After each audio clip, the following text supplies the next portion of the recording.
Welcome to my educational channel విద్యా ఉద్యోగ సమాచారానికి స్వాగతం.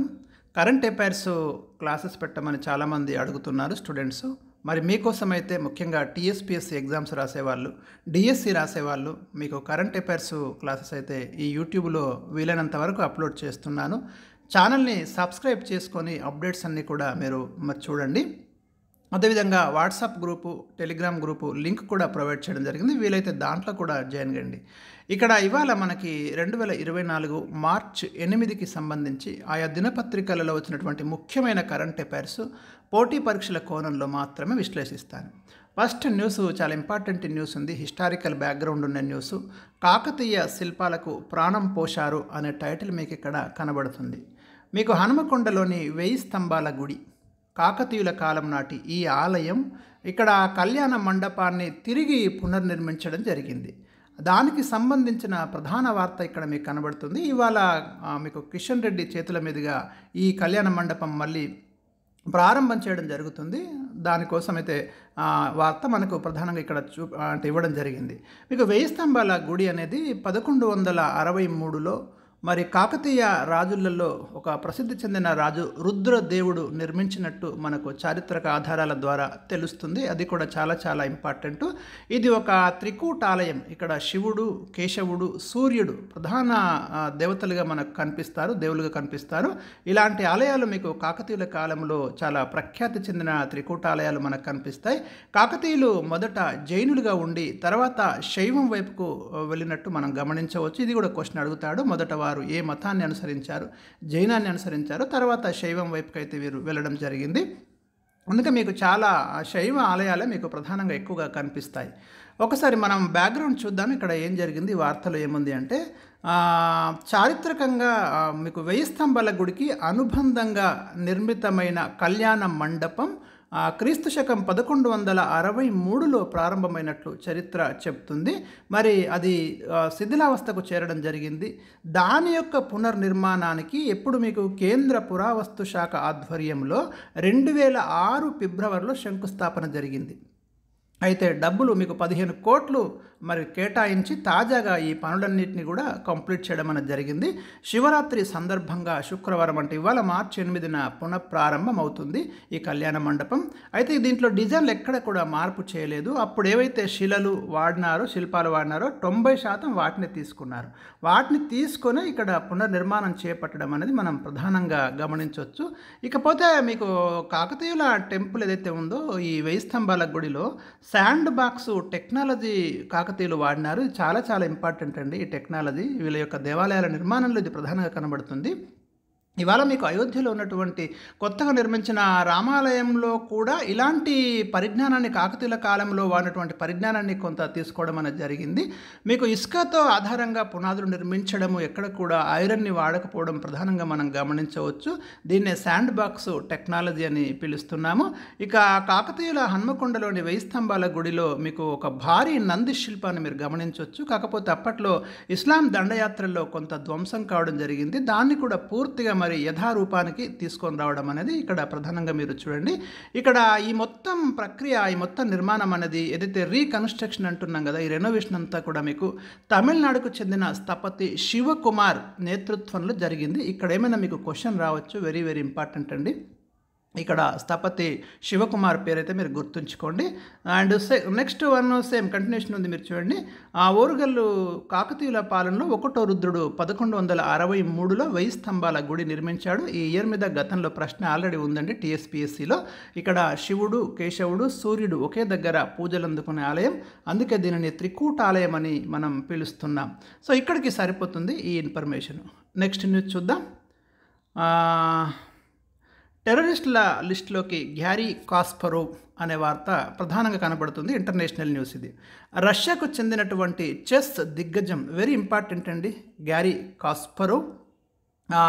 ఆ దేశం ఏం చేసింది అంటే గ్యారీ కాస్పరోవ్ను అయితే మరి ఉగ్రవాదుల జాబితాలో చేర్చింది.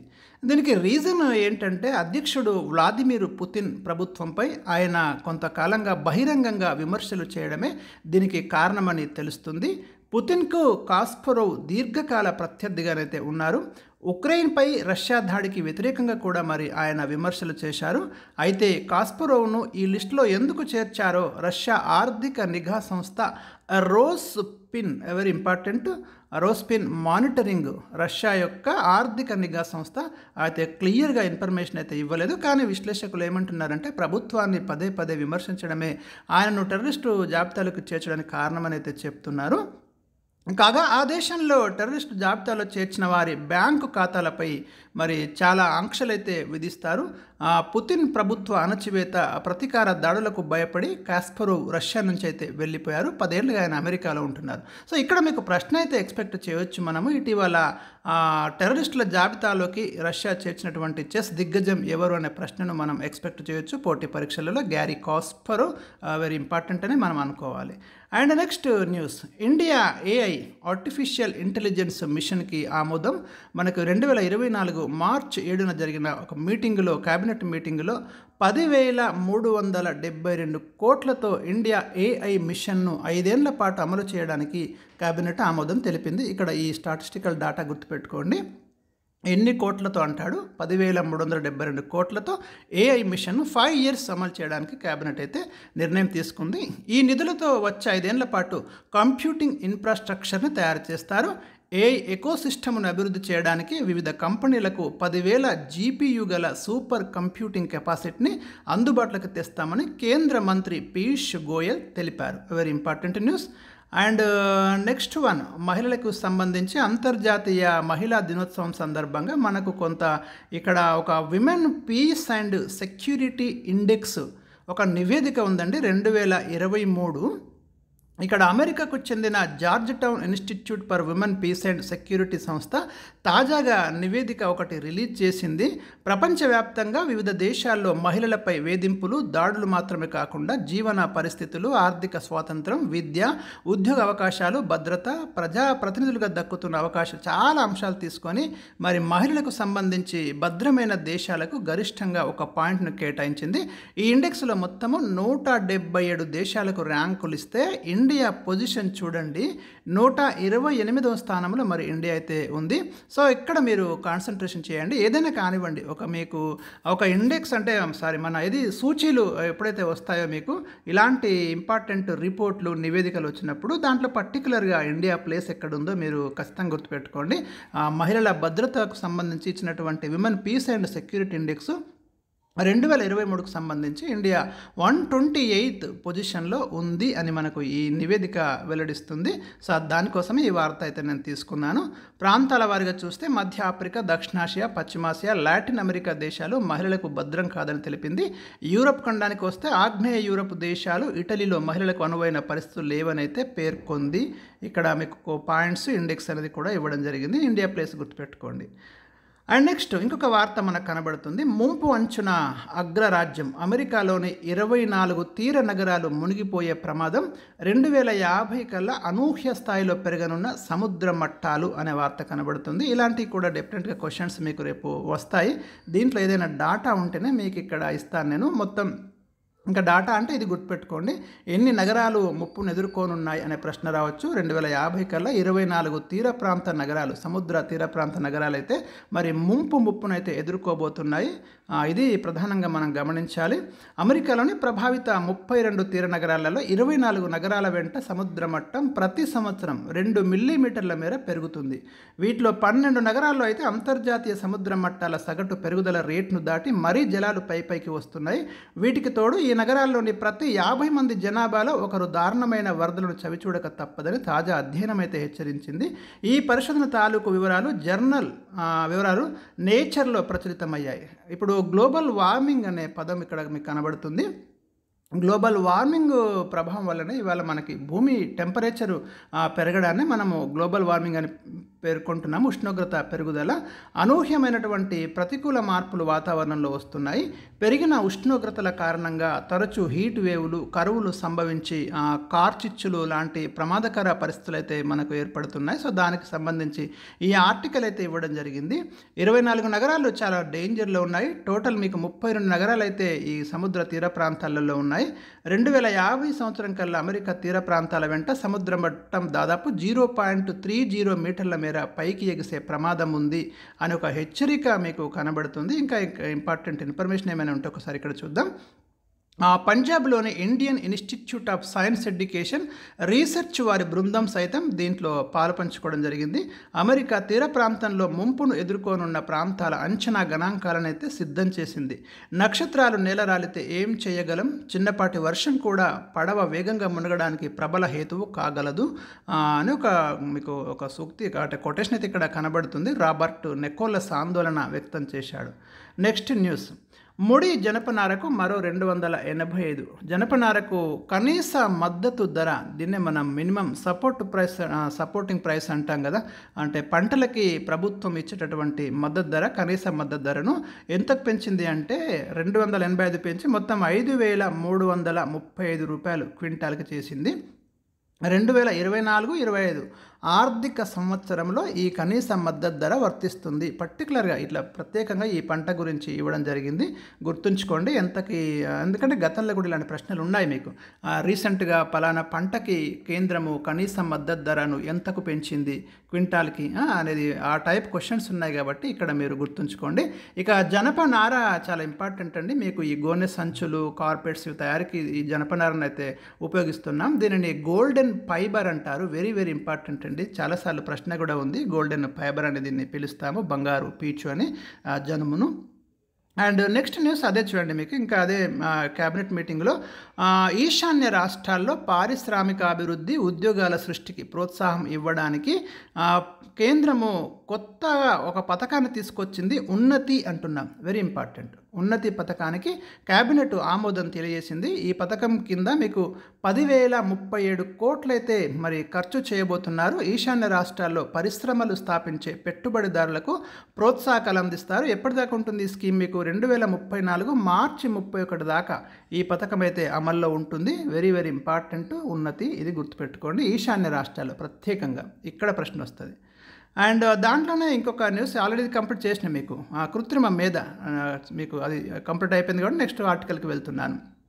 ఇక సముద్రాల్లోనూ రికార్డు స్థాయిలో ఉష్ణోగ్రతల పెరుగుదల, భూమి మీదనే కాదండి సముద్రాల మీద కూడా మీకు టెంపరేచర్ విపరీతంగా పెరిగిపోతుంది. దానికి ఎల్నినో, తర్వాత మానవ ప్రేరిత కర్బన ఉద్గారాల వల్ల ఏవైతే మరి నిరంతరము ఈ కార్బన్ డయాక్సైడ్ ఇలాంటివన్నీ కూడా ఈ గ్రీన్ హౌస్ వాయువులు ఉద్గారం చెందడం వల్ల భూ ఉపరితలంతో పాటు మీకు సముద్రాల్లో కూడా ఉష్ణోగ్రత చాలా పెరిగిపోతుంది. మీకు ఇండస్ట్రియలైజేషన్ అంటే పారిశ్రామిక యుగ పూర్వకాలంతో పోలిస్తే ఇప్పటికే భూ ఉపరితల ఉష్ణోగ్రత ఎంత పెరిగిందంటే 1.1 సెల్సియస్ డిగ్రీలు పెరిగింది. 1,25,000 సంవత్సరాల తర్వాత ఇది అత్యధిక సగటు ఉష్ణోగ్రత. మీరు గమనించండి, ఈ ఏడాది ఫిబ్రవరిలో 2024 ఫిబ్రవరిలో టెంపరేచర్ మీరు గమనిస్తే 1.77 డిగ్రీలుగా నమోదైంది. 2015లో ఫ్రాన్స్లోని ప్యారిస్లో జరిగిన కాన్ఫరెన్స్, చాలా ఇంపార్టెంట్ కాన్ఫరెన్స్ అండి అది, ఇక్కడ దాన్ని మెన్షన్ చేయడం జరిగింది చూడండి. ఆ పారిస్ వాతావరణ సభ ఏం చేసింది అంటే, ఏం నిర్ణయం తీసుకున్నారు అక్కడ, 1.5 డిగ్రీల సెల్సియస్ పరిమితిని మించకూడదు టెంపరేచర్ పెరుగుదల అనేది నిర్ణయం తీసుకొని అన్ని దేశాలు ఆ వంతుగా కృషి చేయాలని అనుకున్నారు.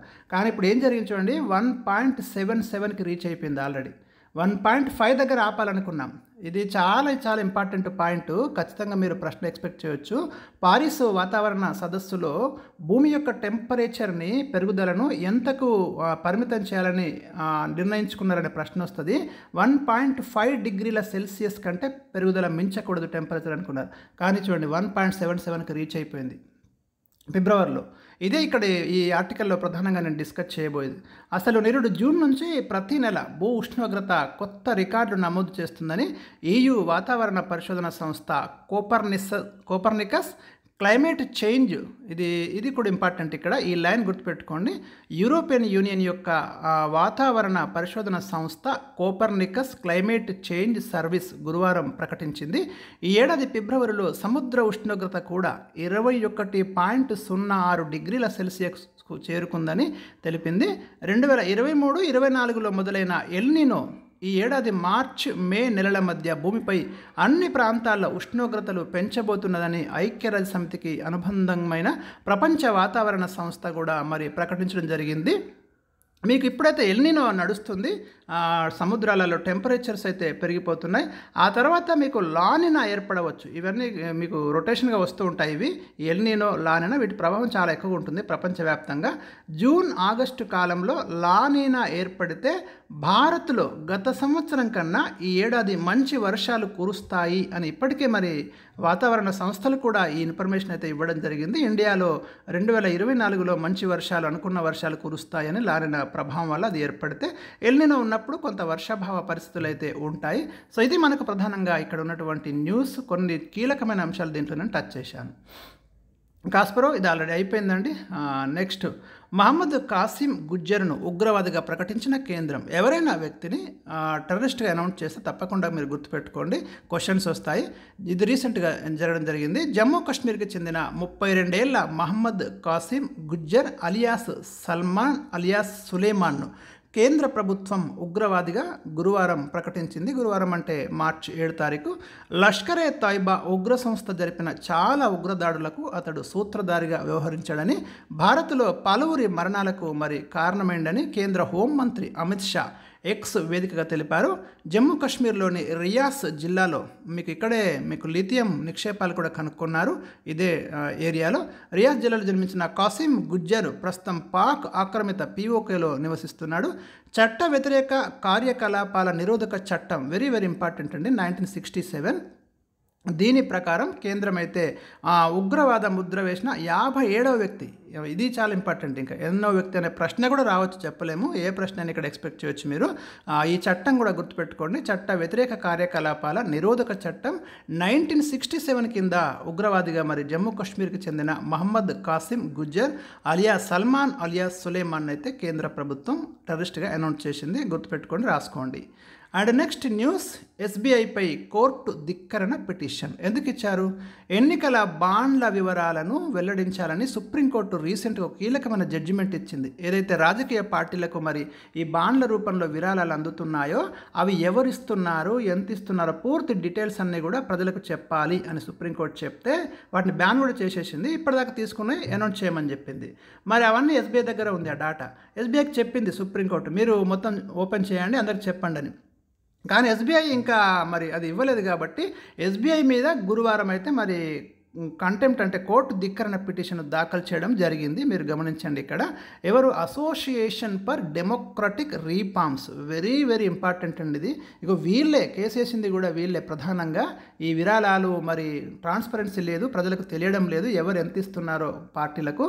దానివల్ల కొంత క్విడ్ ప్రోకో జరుగుతుంది. విరాళాలు ఇచ్చిన వాళ్ళకి ప్రభుత్వాలు బెనిఫిట్ చేసే అవకాశాలు ఉన్నాయి కదా అని ఒక పిటిషన్ ఫైల్ చేస్తే సుప్రీంకోర్టు మరి ఈ విరాళాల మీద ఆంక్షలు అంటే దాన్ని ఆ బాండ్లను రద్దు చేయడం జరిగింది. ఇప్పుడు ఇదివరకు ఇచ్చిన వాళ్ళ వివరాలన్నిటి కూడా బయట పెట్టమన్నది.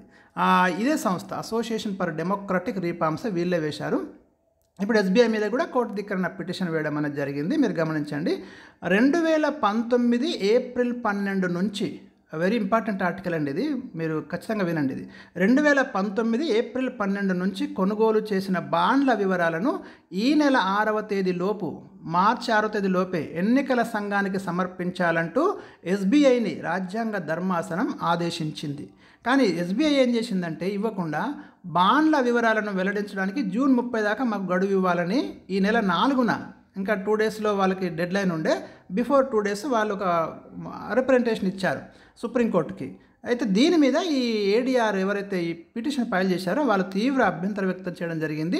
లోక్సభ ఎన్నికల ముందు దాతల వివరాలు, విరాళాల మొత్తాన్ని ప్రజలకు వెల్లడించకూడదనే ఉద్దేశంతోనే ఈ పొడిగింపును ఎస్బీఐ కోరిందని ఆరోపించింది. ఈ నెల 11న బ్యాంకు అభ్యర్థన మరి విచారణకు వచ్చే అవకాశం ఉందని, దాంతోపాటు తమ ధిక్కరణ పిటిషన్ కూడా వినాలని ఏడీఆర్ తరపున సీనియర్ న్యాయవాది ప్రశాంత్ భూషణ్ అయితే కోరడం జరిగింది. మరి మీరు ఈమెయిల్ పంపండి, నేను ఆదేశాలు ఇస్తానని ప్రధాన న్యాయమూర్తి జస్టిస్ డివై చంద్రచూడ్, ఇప్పుడు సుప్రీంకోర్టు యొక్క చీఫ్ జస్టిస్ అండి, ప్రధాన న్యాయమూర్తి. ఈ పేరు కూడా మీరు గుర్తుంచుకోండి, జీకేలో కరెంట్ అఫైర్స్లో క్వశ్చన్స్ వస్తాయి. అది ప్రధానంగా ఇక్కడ ఉన్నటువంటి ఆర్టికల్ సారాంశము. ఇంకా కొంత డేటా మీకైతే ఉంది. సో ఇప్పుడు ఇదంతే అంత పెద్దగా అవసరం లేదు కాబట్టి నేను నెక్స్ట్ ఆర్టికల్కి వెళ్ళిపోతున్నాను. ఇంకా ఆమ్కా అభివృద్ధికి సిసిఎస్ పచ్చ జెండా వెరీ ఇంపార్టెంట్ అండి. సైన్స్ అండ్ టెక్నాలజీలో కావచ్చు, ప్రభుత్వం తీసుకుంటున్న నిర్ణయాల దృష్ట్యా వైమానిక దళ భవిష్యత్ అవసరాలకు అనుగుణంగా భారత్ త్వరలోనే 5వ తరం స్టెల్త్ యుద్ధ విమానాలను తయారు చేయనుంది. ఇక్కడ కీలకమైన పాయింట్ ఉంది. ఈ మేరకు దేశీయంగా అడ్వాన్స్డ్, చూడండి ప్రతి line, advanced medium combat air craft AMCA, very important full form అండి ఇది. అడ్వాన్స్డ్ మీడియం కంబాట్ ఎయిర్ క్రాఫ్ట్ను మనం తయారు చేయబోతున్నాం. ఇది 5వ తరం 5th జనరేషన్ స్టెల్త్ యుద్ధ విమానము. దీనికోసమైతే మనము ఒక దృష్టిని అయితే కేంద్రీకరించినాము. మీకు భద్రతా వ్యవహారాల క్యాబినెట్ కమిటీ, దీన్ని సిసిఎస్ అంటాము, దీనికి మార్చి 7న ఆమోద ముద్ర వేసింది. ఈ ప్రాజెక్టు ప్రాథమిక అభివృద్ధి వ్యయం చూడండి 15,000 కోట్ల వరకు ఉంటుందని అంచనా. ప్రతిపాదిత ప్రణాళిక ప్రకారము ప్రైవేటు పరిశ్రమల సహాయంతో ఎవరు దీంట్లో పాల్పంచుకుంటున్నారు, ఇవి ఎవరు నిర్మిస్తారు? Aeronautical development agency, Hindustan aeronautics limited AMCA నమూనాలను తయారు చేస్తాయి. 5th generation very important. ఇప్పుడైతే అమెరికా, రష్యా, చైనా వంటి కొన్ని దేశాల వద్దనే ఈ 5th జనరేషన్ స్టెల్త్ యుద్ధ విమానాలు ఉన్నాయి. ఇప్పుడు మనం తయారు చేయబోతున్నాం. ఇది గుర్తుంచుకోండి. ఈ ఫుల్ ఫామ్ కంపల్సరీ అడుగుతాడు మీకు. Advanced medium combat air craft AMCA. దాటిద్దామా? నెక్స్ట్ ఆర్టికల్కి వెళ్ళనా? రైట్. స్వచ్ఛమైన నీరు, గాలి ప్రజల హక్కు. సుప్రీంకోర్టు క్వశ్చన్ అడుగుతాడు. ఇటీవల సుప్రీంకోర్టు ఏ కేసు సందర్భంగా లేదా ఏ కేసును విచారిస్తున్న సమయంలో స్వచ్ఛమైన నీరు, గాలి ప్రజల హక్కు అని తీర్పిచ్చింది అంటాడు. ఏం లేదు, సింపుల్గా. ఏ కేసు సందర్భంగా మీరు గమనించండి. తమిళనాడులోని ఒక తుత్తుకూడి, వెరీ ఇంపార్టెంట్ క్వశ్చన్ కూడా ఉందండి, గతంలోనే ఉంది ఇది, ఎందుకంటే కొంత కాంట్రవర్సీ ఇది. వేదాంత గ్రూప్ సంస్థ స్టెరిలైట్ కాపర్ ఫ్యాక్టరీ మూసేసిండ్రు. ఇది ఎందుకంటే విపరీతమైన పొల్యూషన్ కావచ్చు, మరి వాటర్ పొల్యూషన్ అవుతుంది, గాలి పొల్యూషన్ అవుతుందని అక్కడ బాగా ఆందోళన జరిగితే అని మూసేసిండు. దీని మీద కోర్టుకు పోయిండ్రు. అయితే ఫ్యాక్టరీ మూసేయడం సరైనదేనంటూ మద్రాస్ హైకోర్టు ఒక తీర్పునిచ్చింది. దీన్ని మళ్ళీ సుప్రీంకోర్టులో ఫైల్ చేస్తే ఇప్పుడు సుప్రీంకోర్టు కూడా ఈ మద్రాస్ హైకోర్టు ఇచ్చిన తీర్పునే సమర్థించింది. డివై చంద్రచూడ్ ధర్మాసనం ఈ వ్యాఖ్యలు చేసింది. ఏమన్నది? మన అంతిమ లక్ష్యం ప్రజలు మంచి జీవితం గడపడమే. రాబడి, ఉపాధి పెరిగినా స్వచ్ఛమైన గాలి, నీరు లేకపోతే ఏం ప్రయోజనం? కాబట్టి ఇక్కడ ఈ ఫ్యాక్టరీ గురించి సుప్రీంకోర్టు ఏమన్నదో అది కూడా గుర్తుపెట్టుకోండి, చాలా ఇంపార్టెంట్ అని మనము చెప్పుకోవచ్చు. ఇంకా నెక్స్ట్ పాలిటీకి సంబంధించి ఒక వెరీ ఇంపార్టెంట్ ఆర్టికల్ మనకు పేపర్లో కనబడుతుంది. ప్రభుత్వ నిర్ణయాన్ని విమర్శించే హక్కు ప్రతి పౌరుడికి ఉంటుంది. భారత రాజ్యాంగంలోని ఆర్టికల్ 19(1)A ఏదైతే భావ ప్రకటన స్వేచ్ఛ, వాక్ స్వాతంత్రం కల్పించిందో దాన్ని కోట్ చేస్తూ ఒక ఇంపార్టెంట్ ఇన్ఫర్మేషన్ని మరి మనకు సుప్రీంకోర్టు స్పష్టం చేయడం జరిగింది. ఈ కేసు చూడండి మీరు. ప్రభుత్వ నిర్ణయాన్ని విమర్శించే హక్కు ప్రతి పౌరుడికి ఉంటుందని సుప్రీంకోర్టు స్పష్టం చేసింది. ఇతర దేశాల స్వాతంత్ర దినోత్సవాల సందర్భంగా మన దేశం వాళ్ళు శుభాకాంక్షలు చెప్పడం తప్పేమీ కాదని తేల్చి చెప్పింది. ఇక్కడ ఏం జరిగింది అంటే 2019 ఆగస్టు 5న భారత పార్లమెంటు ఆర్టికల్ 370ని రద్దు చేయడం జరిగింది. భారత రాజ్యాంగంలోని డేట్ గుర్తుంచుకోండి, 2019 ఆగస్టు 5న భారత రాజ్యాంగంలోని జమ్మూ కాశ్మీర్కి ప్రత్యేక ప్రతిపత్తి కల్పిస్తున్న ఆర్టికల్ 370ని రద్దు చేశారు. అది రద్దు చేసినప్పుడు ఒక ప్రొఫెసరు వాట్సాప్ స్టేటస్ పెట్టుకున్నాడు. వాట్సాప్ స్టేటస్ పెట్టుకుంటే ఆయన మీద ఒక ఎఫ్ఐఆర్ను నమోదు చేయడం జరిగింది. మరి ఇప్పుడైతే దాన్ని కొట్టేయడం జరిగింది ఎఫ్ఐఆర్ను. లేదు, అది ఆయనకు ఉన్నటువంటి భావ ప్రకటన హక్కు భారత రాజ్యాంగంలోని ఆర్టికల్ 19(1)A ఏదైతే ఉందో ఆయనకి కల్పిస్తుంది, ప్రతి పౌరుడికి కల్పిస్తుంది. ఆయన అభిప్రాయాన్ని చెప్పడంలో తప్పు లేదు, దానికోసము కేసులు పెట్టడం అనేది కుదరదు అని అయితే క్లియర్గా చెప్పడం జరిగింది ఈ కేసు విషయంలో. సో మీకు అదేవిధంగా ఆగస్టు 14న పాకిస్తాన్కి స్వాతంత్ర దినోత్సవ శుభాకాంక్షలు కూడా వాట్సాప్ స్టేటస్ పెట్టుకోవడం జరిగింది. దాన్ని కూడా కేసు ఫైల్ చేస్తే అది కూడా చెప్పింది సుప్రీంకోర్టు, అదేం తప్పు కాదు, అది ఆయన ఇష్టం, అది ఇండివిజువల్ అనేది ఇక్కడ మెన్షన్ చేయడం జరిగింది. ఇది గుర్తుపెట్టుకోండి. ఆగస్టు 14 పాకిస్తాన్ స్వాతంత్ర దినోత్సవం, గతంలో ప్రశ్న ఉంది. ఆర్టికల్ 370 గుర్తుపెట్టుకోండి, ఎప్పుడు రద్దు చేశారు? 2019 ఆగస్టు 5. ఆర్టికల్ 19(1)A భావ వ్యక్తీకరణ స్వేచ్ఛ. భారత రాజ్యాంగంలో మీకు అందరికీ తెలుసు 3వ భాగంలో ప్రాథమిక హక్కులు ఉన్నాయి. ఆర్టికల్ 12 నుంచి ఆర్టికల్ 35 వరకు మీకు 6 రకాల ప్రాథమిక హక్కులనైతే పేర్కొనడం జరిగింది. అందులో మీకు ఈ స్వాతంత్రపు హక్కు ఏదైతే ఉందో 1901 దగ్గర మీకు ఇది టచ్ అవుతుంది. సో ఇది very important. And next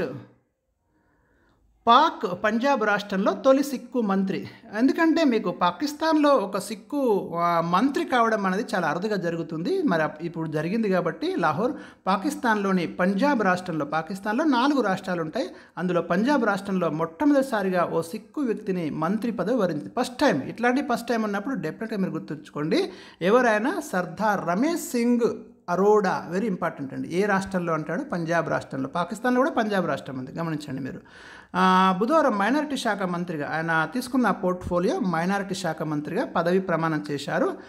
Nawaz Sharif నేతృత్వంలోని PMLN పాకిస్తాన్ ముస్లిం లీగ్ ఎన్ తరపున లాహోర్ స్థానం నుంచి 3వసారి పంజాబ్ అసెంబ్లీకి సర్దార్ రమేష్ సింగ్ ఎన్నికయ్యారు. ఇది కొంత మనము ఎందుకంటే ఇంపార్టెంట్ న్యూస్గానే చూడాలి. అక్కడ మైనారిటీలకు ప్రాతినిధ్యం లేదు అని ఏ విమర్శ అయితే వస్తుందో దాన్నే విభేదిస్తే ఇక్కడ మనకు ఒక ఇంపార్టెంట్ పదవి రావడం అనేది ఫస్ట్ టైం. మీకు ఆ వ్యక్తి పేరు గుర్తుంచుకోండి, సర్దార్ రమేష్ సింగ్ అరోడా. మరి ఎక్కడి నుంచి? PMLN తరపున లాహోర్ స్థానం నుంచి ఆయన పంజాబ్ అసెంబ్లీకి ఎన్నికవడం అనేది జరిగింది. And next very important news అండి, నాటోలో చేరిన Sweden. North Atlantic Treaty Organisation, దీన్నే మనం నాటో అంటాం. 1949లో మీకు ఏప్రిల్లో నాటో ఏర్పడింది. ఇది అమెరికా నేతృత్వంలోనే ప్రధానంగా మనకు కనబడుతుంది. దీంట్లో ఇప్పుడు 32వ సభ్య దేశంగా స్వీడన్ చేరింది. ఇది ఖచ్చితంగా ప్రశ్న వస్తుంది, నో డౌట్. మీకు TSPS కానివ్వండి, UPSC, ఈవెన్ DSCలో కూడా మీరు క్వశ్చన్ ఎక్స్పెక్ట్ చేయొచ్చు. ఇటీవల నాటోలో చేరిన 32వ దేశం ఏది అంటాడు? మరీ గుర్తుపెట్టుకోండి, స్వీడన్ గుర్తుంచుకోండి. ఆల్ఫ్రెడ్ నోబెల్ ఈ దేశానికి చెందినవాడే, స్వీడన్కి. 2వ ప్రపంచ యుద్ధం తర్వాత ఇన్నాళ్ళుగా స్వీడన్ తటస్థంగా ఉంటూ వచ్చింది. ఉక్రెయిన్పై రష్యా, ఇదంతా మనకు అవసరం లేదు, మరి డైరెక్ట్గా విషయం చెప్పినా సరిపోతుంది. అండ్ ఇది ఇవాళ ఉన్నటువంటి ప్రధానమైన వార్తలు. మరి ఇవి మీకు ఉపయోగపడతాయి అనుకుంటే కామెంట్స్ రూపంలో నాకు తెలియజేయండి. మరి ప్రతిరోజు ఇచ్చే ప్రయత్నం అయితే చేస్తాను.